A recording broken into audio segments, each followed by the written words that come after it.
Hi. My name is Erica. Who is Erica? Erica is me. I am Erica. I know that kind of sounds almost like a cop-out answer, but I don't think I have other words that could really explain me fully. What does Erica like to do? Erica likes to have fun, to breathe, to play, to dance.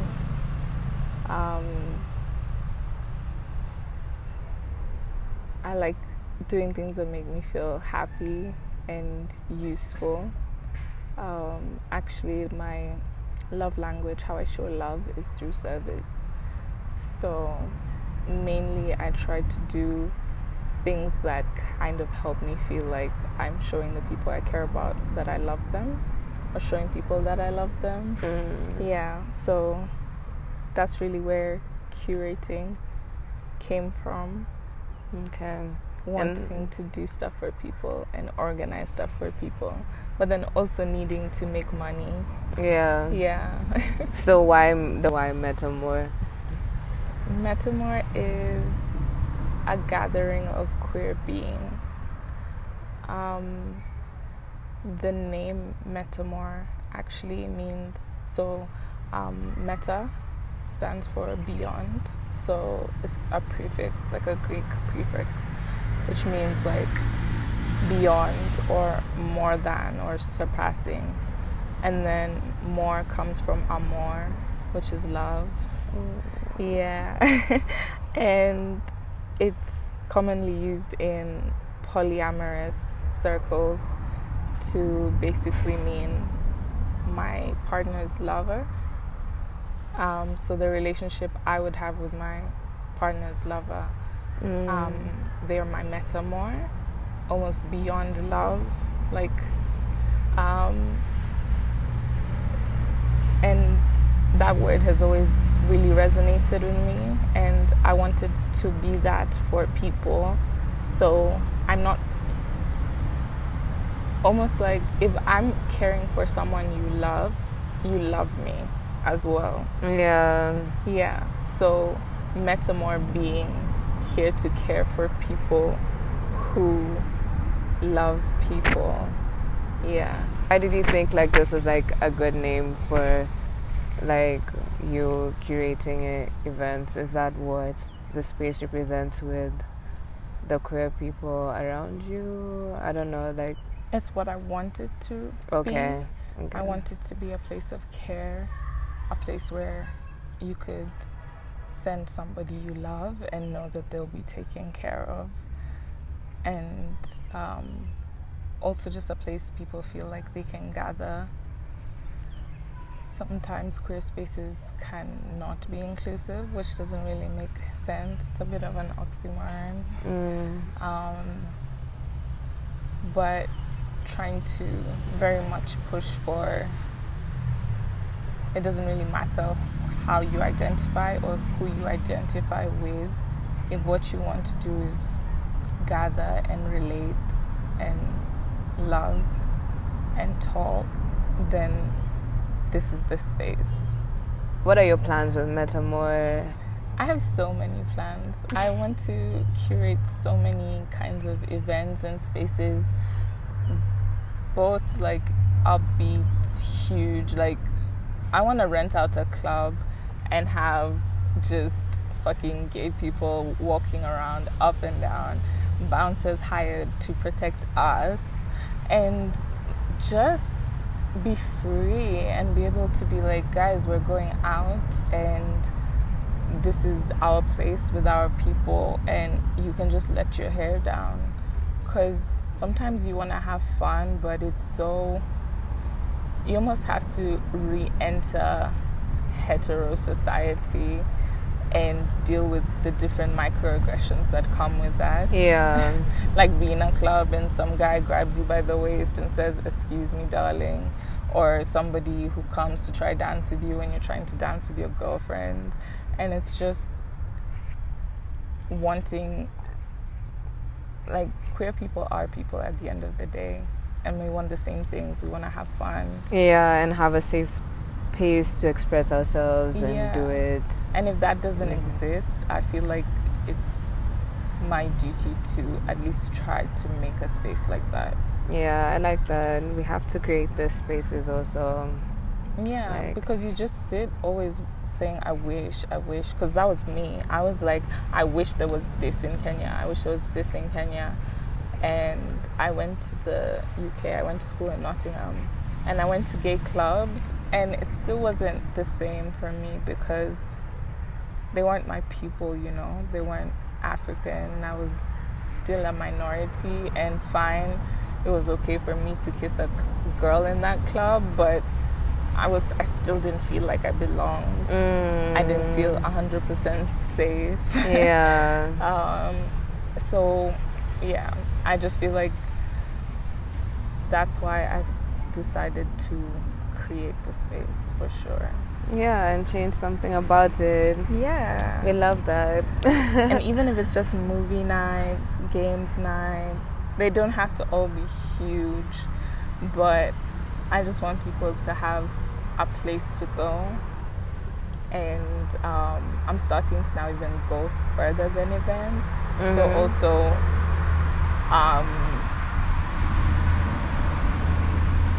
doing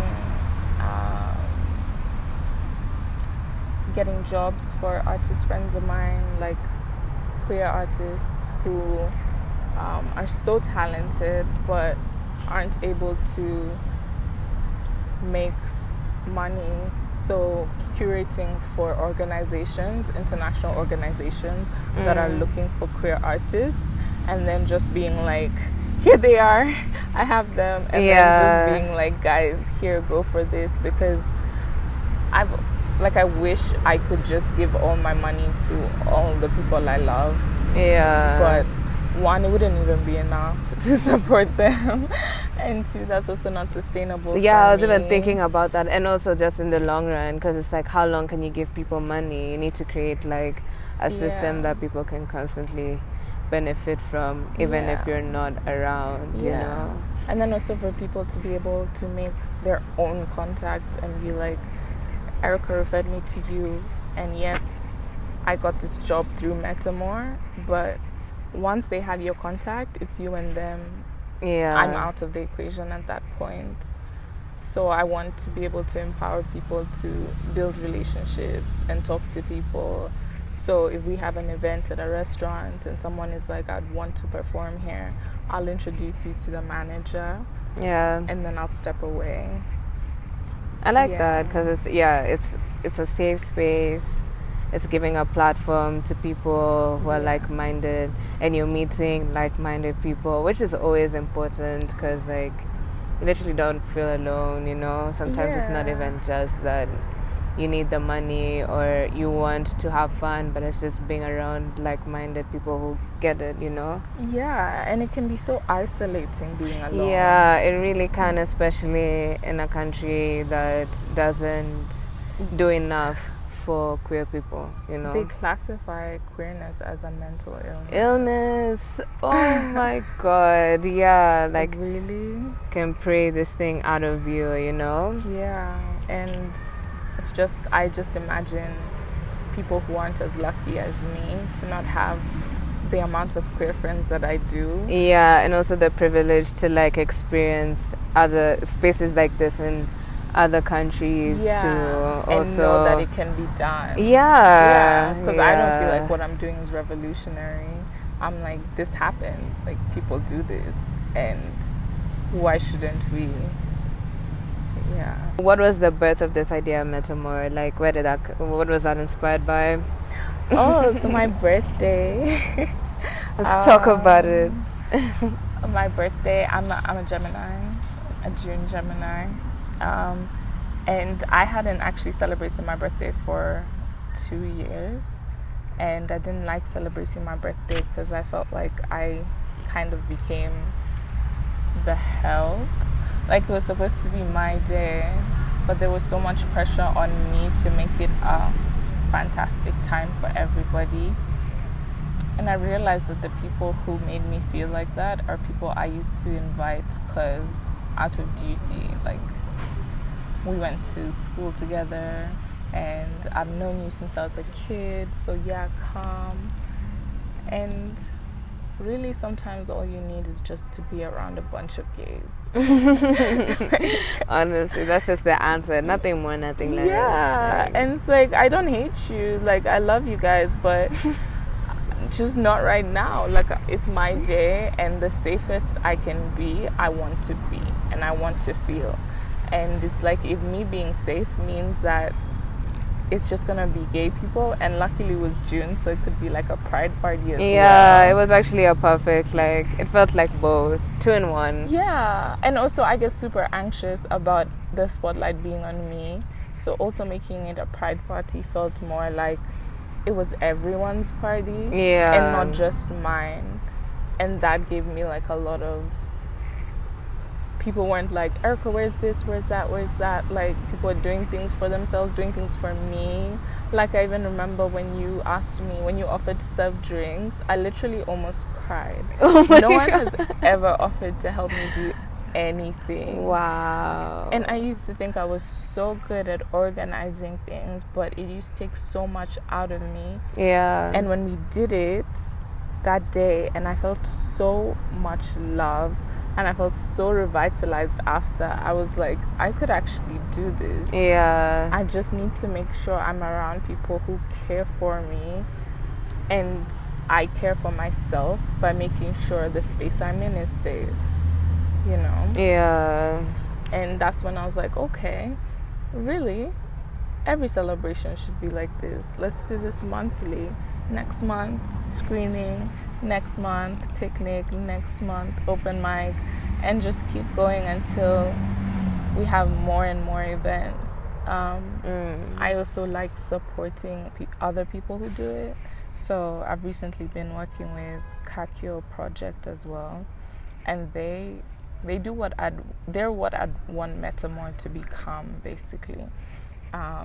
So they have the funding, and they're able to like organize international festivals and pay queer artists for the work that they do, and make the events free, which is something I'd want to do because I'd want everybody to come. Yeah. But the costs are so much, and I can't take on the cost. Yeah. So even working with them and seeing that they don't expect me to stop working on Metamour, they're like, yeah, you keep doing that, and if I have questions and I need help, they're like, we could help you, and they recommend stuff for me.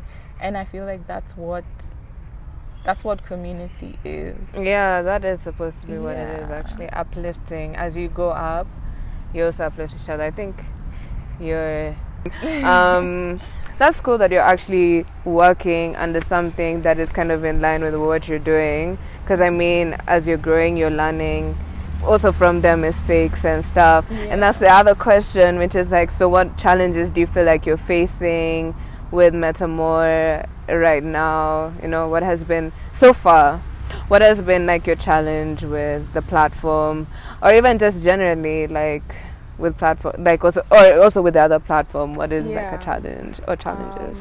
So with Metamour, my large challenge right now is funding. Just trying to make events more accessible and cheaper,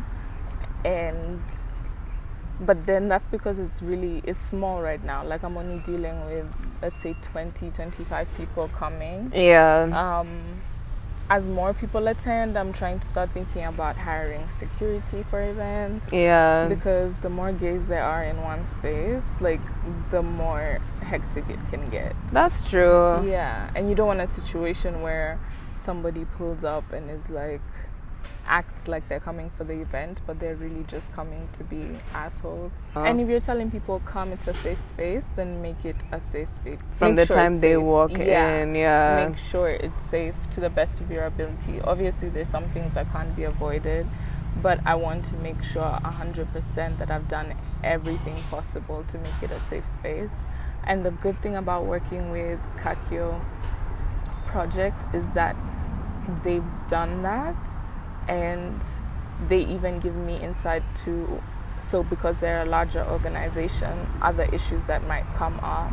So like I was posting pictures of people on Metamour, and I can't do that on Kakyo. I was told not to do that just in case you accidentally out someone. Yeah. And I was like, I don't know why that didn't cross my mind, because in my head I'm like, everyone's coming to the queer party, but then obviously there's some people who don't feel safe enough. I see where they're coming from, and I definitely do agree. But sometimes in my head I'm like, damn, like, you know, can that just be like one space whereby even you can see the queer people and queer people being in their space and enjoying themselves and being happy? Because I mean, I don't want to say it's hiding, but like low-key it's like, I feel like the representation is important, especially for people who maybe are discovering their sexuality or feel alone, you know, to be able to like go to a platform that also like creates a safe space, but you can see yourself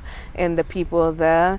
I think it's a, you know, it feels good, man. Like it, like sometimes that's also what someone just really needs. Just seeing real people, you know. Yeah, and it's like from your area. It's not like from places where I guess it's legal, and someone from a place like you down the road. Yeah, just down the road, having and a great time, and they're completely themselves, like without holding back. So I'm always just on the fence about those things, because I'm like, I see it in both ways. I understand that we're protecting people, but I'm also just like, wow, for me, if someone who was looking for like gay spaces when I was younger, like I always tried to look for people I could see myself in other people. Like I would like scroll through Facebook pages looking, and even when it was parties, because again the same thing, the main I guess challenge was security. So even like they would have parties and it's like, listen, we're just going to tell you on the day or an hour before, because it's just to make sure that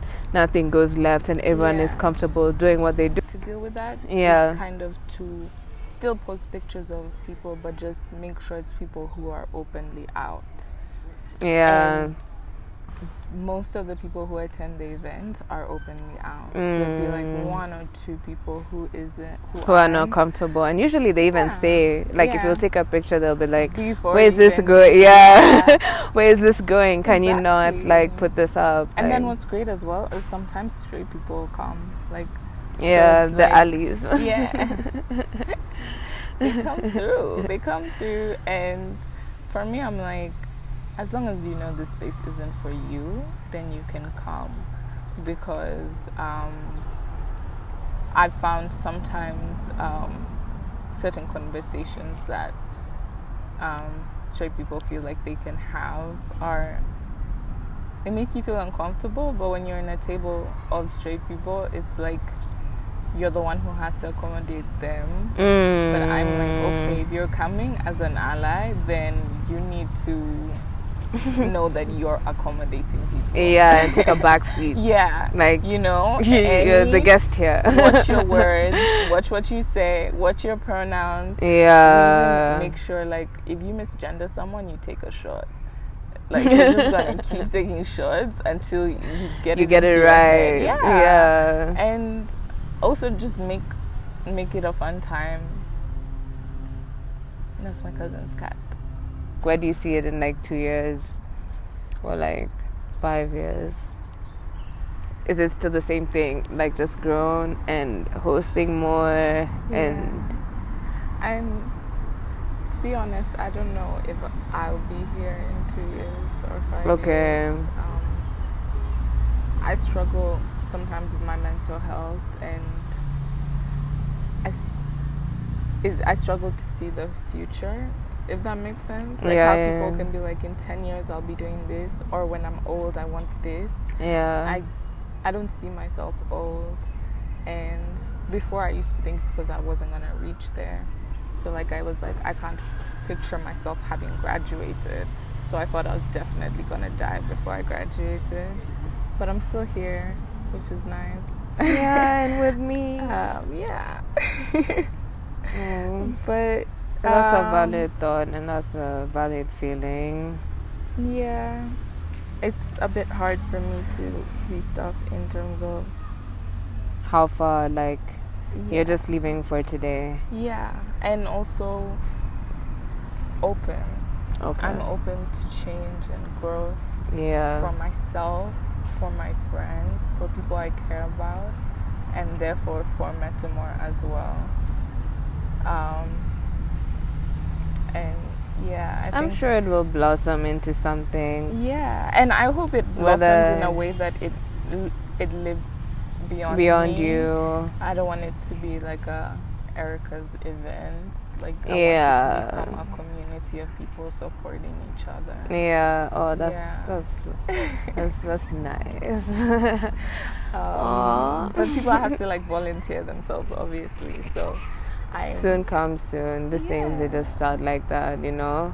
Just the more you have, like, the more someone will be like, hey, I offer this, or I can do this, you know. Yeah. And somebody asking, so somebody messaged me the other day looking for queer artists, and I was like, these are people in our community who are queer artists.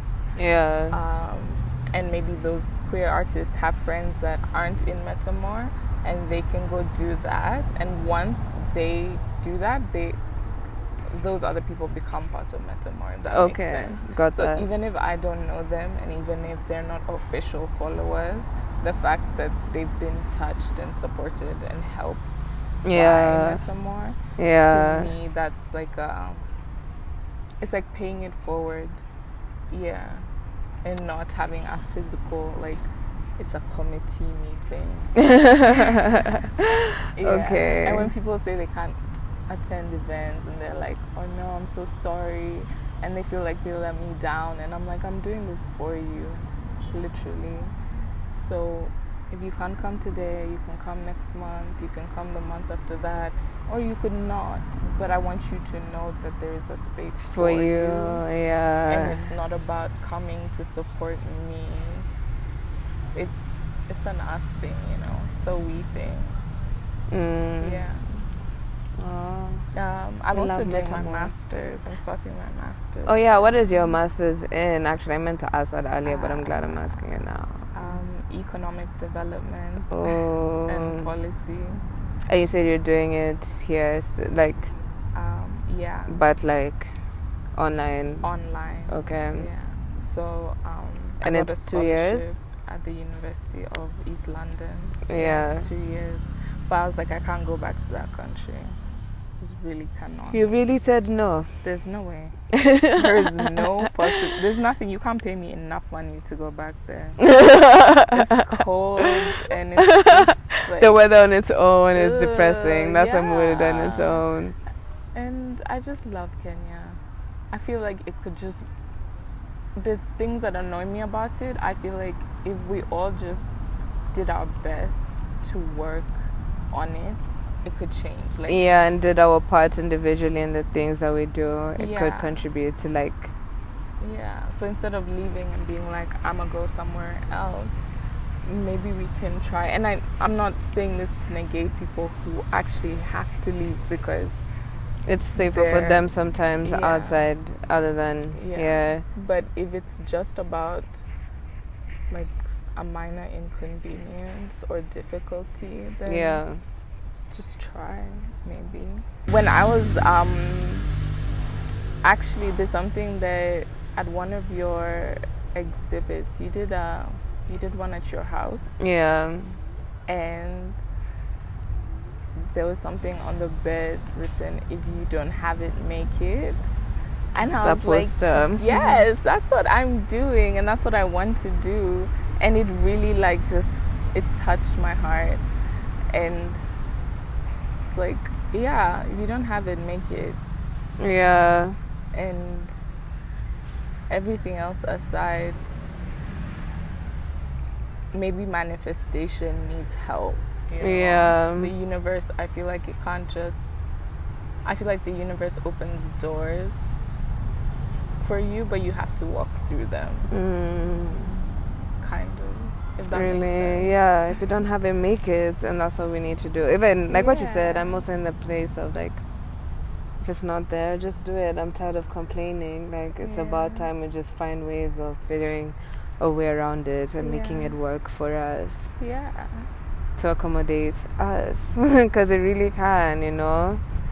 And the world is literally made to accommodate white straight men, and they built it that way to accommodate themselves. So I feel like everybody else has the right, and they should realize that they have the right to do the same.